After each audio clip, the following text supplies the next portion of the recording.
Welcome to our channel English with R K. Jangid. आज का lesson number है 8। आज मैं आपको सिंपल प्रेजेंट में नेगेटिव सेंटेंसेस यानी नकारात्मक वाक्य कैसे बनता है या कैसे बनाता है। मेरा लक्ष्य यह है ग्रामर के थ्रू यानी टेंस के थ्रू अंग्रेजी बोलना सिखाना। अभी तक हम अफर्मेटिव सेंटेंस यानी साधारण वाक्य बनाना सिखाया है। आज हम नकारात्मक वाक्य यानी नेगेटिव सेंटेंस कैसे बनता है या हम कैसे बोलते हैं ये सीखेंगे। एक बार पहले लेसन नंबर 6 में मैंने कुछ सेंटेंस बनाना सिखाया था। आज मैं फिर से कुछ नेगेटिव सेंटेंस बनाना आपको सिखाऊंगा। इसके लिए है रूल्स, गोल्डन रूल्स। जब हम हिंदी वाक्य सुनता है तो हम उस सिंपल प्रेजेंट में है या नहीं हम आपको पता है। कैसे पता है? हिंदी वाक्यों के अंत में क्रिया के साथ ता है, ती है, ते है, ता हूँ आदि आते हैं। इसे हम सिंपल प्रेजेंट बोलते हैं। पहले का लेसन आप देखना। अगर अपना लेसन आपको पसंद आ रहे हैं या आपको इंग्लिश समझ में आ रहे तो हमारा चैनल को सब्सक्राइब करना, लाइक करना, शेयर करना और कमेंट्स करना है। देखो आज हम नकारात्मक वाक्य कैसे बनाता है। बहुत सारे वाक्य हम हमारा घर पर बात करते हैं तो ज़्यादातर हम सिंपल प्रेजेंट में करते हैं। उदाहरण के लिए मेरा छोटा भाई खाना नहीं खाता है, मम्मी नाश्ता तैयार नहीं करती है, मेरा दीदी कपड़ा नहीं धोती है, पापा ऑफिस नहीं जाते हैं, मेरा बड़ा भाई मुझे नहीं डांटते हैं। इस प्रकार का सेंटेंस सब हम घर पर बोलते हैं। वास्तव में इस सेंटेंस सब टेंस का अनुसार हम बोलते हैं। हम अगर आसानी से टेंस सीखेंगे तो बहुत सरल अंग्रेजी बोलना। मुख्य रूप से एक टेंस, उदाहरण के लिए सिंपल प्रेजेंट आप पूरा याद करोगे तो आपको इतना आसान लगेगा कि अंग्रेजी बोलना बहुत सरल है। आज का हमारा लक्ष्य है नकारात्मक वाक्य आपको सिखाना। उदाहरण के लिए मैं बोलूँगा तो कर्ता, क्रिया, कर्म आपको मालूम होना चाहिए। और कर्ता भी मेरा सिंगुलर होता है और प्लूरल भी होता है, यानी सिंगुलर सब्जेक्ट और प्लूरल सब्जेक्ट होता है। इसके लिए हम अलग से एक गोल्डन रूल है, वो गोल्डन रूल मैं आपको बताऊंगा। अगर सिंगुलर सब्जेक्ट में कर्ता सिंगुलर सब्जेक्ट हो, हमें नकारात्मक वाक्य बनाना हो तो उसके साथ हमें हेल्पिंग वर्ब लगाना होगा। सिंपल प्रेजेंट में सिंगुलर सब्जेक्ट के साथ नकारात्मक वाक्य बनाने के लिए हेल्पिंग वर्ब है डस। और नकारात्मक वाक्य यानी नहीं जोड़कर आते हैं, नहीं के लिए अपन नोट लगाता है। और सिंगुलर सब्जेक्ट के साथ हेल्पिंग वर्ब, सिंपल प्रेजेंट का हेल्पिंग वर्ब है डस और डू है। सिंगुलर सब्जेक्ट के साथ डस नोट प्लस वर्ब का फर्स्ट फॉर्म प्लस ऑब्जेक्ट।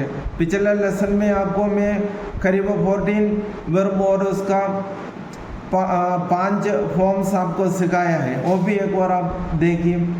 और बहुवचन सब्जेक्ट के साथ यानी प्लूरल सब्जेक्ट के साथ डू नॉट प्लस वर्ब का फर्स्ट फॉर्म प्लस ऑब्जेक्ट चाहिए। अगर मानो आई सब्जेक्ट में आया, आई यानी मैं नहीं लिखता हूँ, मैं नहीं सोता हूँ, मैं नहीं दौड़ता हूँ, मैं नहीं लिखता हूँ। इस प्रकार का मैं यानी इंग्लिश में हम आई बोलते हैं। अगर आपको कर्सिव राइटिंग समझ में नहीं आता है तो मुझे कमेंट में बताइए। एक दिन छोड़कर एक दिन कर्सिव राइटिंग का प्रैक्टिस भी आपको मैं करवा रहा हूँ। देखो आई सब्जेक्ट में आया तो डू नॉट यानी I plus do not plus verb का फर्स्ट फॉर्म प्लस ऑब्जेक्ट। इसमें एक समानता यह है हेल्पिंग वर्ब चेंज होता है परंतु हम वर्ब का फर्स्ट फॉर्म प्लस ऑब्जेक्ट इस्तेमाल करते हैं। शुरू करें अपने एक वाक्य में। पहला वाक्य यह है मैं क्रिकेट नहीं खेलता हूँ। इसमें काम करने वाला मैं और काम है खेलना और ऑब्जेक्ट है क्रिकेट, और नेगेटिव सेंटेंस इसलिए नहीं आया इसमें, नहीं। मैं क्रिकेट नहीं खेलता हूँ। मैं के लिए आपको पता है आई यूज़ करते हैं, आई का साथ do not, I do not play cricket, मैं क्रिकेट नहीं खेलता हूँ, I do not play cricket. बहुत आसान है। अभी इसमें आपको मुख्य रूप से हमें सब्जेक्ट वर्ब ऑब्जेक्ट का पहचान करना है। सभी लोगों को यही दिक्कत होता है सिंपल पर्सन में, थोड़ा हार्ड है सिंपल पर्सन। एक बार आप सीख लेंगे तो इंग्लिश बहुत आसान लगेगा आपको। नेक्स्ट है हम किताबें नहीं पढ़ते हैं। इसमें काम करने वाला देखो, नहीं को एक बार आप छोड़कर बाकी आप पढ़ो, हम किताबें पढ़ते हैं। तो हम इसमें काम करने वाला है, हम क्या करते हैं, पढ़ते हैं। क्या पढ़ते हैं, किताब। अभी हमारे नेटिव सेंटेंस होने के कारण अपन नहीं लिखा है, हम किताबें नहीं पढ़ते हैं। और हमको हम इंग्लिश में वी बोलते हैं, वी यानी हम, यानी वी। आपको मैंने एक लिस्ट पहले दिया था, एक बार पिछला लेसन आप देखना। वी बहुवचन है इसलिए डू प्लस नोट यानी डू नॉट आएगा। We do not read verb का first form books, we do not read books. ये सभी वाक्य मैंने पिछले लेसनों में अफर्मेटिव सेंटेंस का बनाया हुआ है, और जो अफर्मेटिव सेंटेंस मैंने आपको सिखाया उसी सेंटेंस का नेगेटिव बना रहा हूँ, ताकि आपको जल्दी पता चलेगा कि अफर्मेटिव सेंटेंस नेगेटिव में आने का समय क्या क्या परिवर्तन आते हैं। इंग्लिश सीखने का एक आसान तरीका है। देखो तीसरा वाक्य, आप अंग्रेजी नहीं बोलते हैं।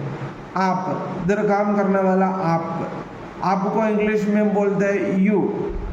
आप और तुम दोनों के लिए हम यू बोलते हैं। यू बहुवचन होता है, एक व्यक्ति के लिए भी हम यू का इस्तेमाल कर सकता है, या एक समूह के लिए भी यू इस्तेमाल करते हैं। इसलिए यू के साथ हमेशा वर्ब का फर्स्ट फॉर्म लिखता तो है ही है, हेल्पिंग वर्ब डू आते हैं। You do not speak English, आप अंग्रेजी नहीं बोलते हैं, या तुम अंग्रेजी नहीं बोलते हो।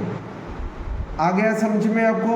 अगर आपको समझ में नहीं आता है तो मुझे कमेंट में बताइए, और साथ में आपका दोस्तों को भी बताइए कि अंग्रेजी सीखने के लिए एक आसान तरीका है, वो है इंग्लिश विद आर.के. जांगड़। देखो नेक्स्ट है, वे स्कूल नहीं जाते हैं। वे को हम इंग्लिश में दे बोलते हैं, दे। वे के लिए हम इंग्लिश में दे बोलते हैं। दे मैंने पहले दिया हुआ लिस्ट में है, बहुवचन में आते हैं। बहुवचन हो तो देखो अपना गोल्डन रूल सेकंड है, गोल्डन रूल सेकंड है डू नॉट। देखो दे बहुवचन है, they do not go to school, verb का फर्स्ट फॉर्म ही आएगा। आपको समझ में आया है, फर्स्ट फॉर्म ही आएगा। देखना वर्ब का फर्स्ट फॉर्म है, केवल चेंज आता है हेल्प वर्ब में। सिंगुलर हो तो डस लगाना, प्लूरल हो तो डू लगाना, अगर आई हो तो भी डू लगाना। फिर नोट सभी में आता है, सभी में वर्ब का फर्स्ट फॉर्म ही आता है। देखो वे स्कूल नहीं जाते, they do not go to school. अभी इसमें ऑब्जेक्ट है स्कूल, स्कूल को चेंज करें, they do not go to temple, यानी वे मंदिर नहीं जाते हैं। They do not go to garden, वे गार्डन यानी बगीचे नहीं जाते हैं। They do not go to market, वे बाजार नहीं जाते। इस प्रकार हम अलग अलग ऑब्जेक्ट चेंज करके अलग अलग वाक्य बना सकता है। देखो अगला है, मनु पत्र नहीं लिखता है। मनु एक व्यक्ति का नाम है, प्रॉपर नाउन बोलते हैं अपन ग्रामर के हिसाब से। मनु एक है, एक व्यक्ति का नाम है तो एक ही होगा, यानी एक वचन है। मनु एक वचन है, एक वचन हो तो अपना रूल देखो, does plus not plus verb का first form plus object. Manu does not write a letter, Manu एक पत्र नहीं लिखता है। एक के लिए ये, लेकिन अपने हिंदी में एक नहीं लिखा है, इसलिए एक व्यक्ति एक समय पर एक ही पत्र लिखता है, इसलिए इंग्लिश में अपन इसको हम ये लिखा है, Manu does not write a letter. Manu एक पत्र नहीं लिखता है, मनु एक पत्र नहीं लिखता है। और इधर लेटर का जगह में एक स्टोरी लिखो, Manu does not write a story, Manu एक कहानी नहीं लिखता है।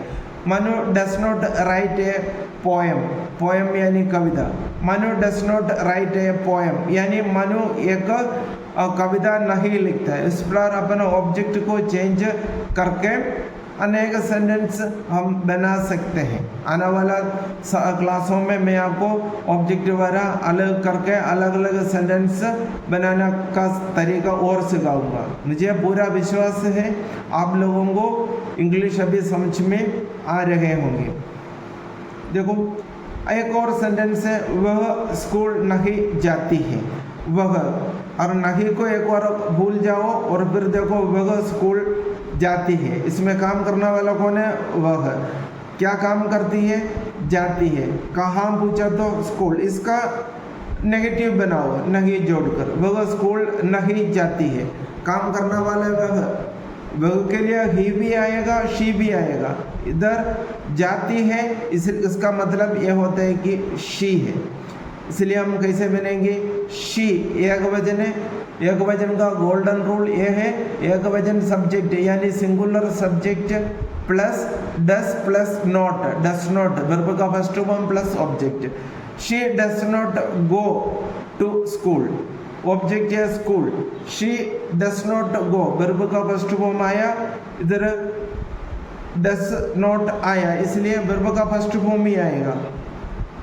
एक वचन का साथ भी वर्ब का फर्स्ट फॉर्म, बहुवचन का साथ वर्ब का फर्स्ट फॉर्म, और आई या मैं आया तो भी वर्ब का फर्स्ट फॉर्म। और चेंज यहाँ आता है, सिंगुलर हो तो डस, प्लूरल हो तो डू, मैं हो तो भी डू।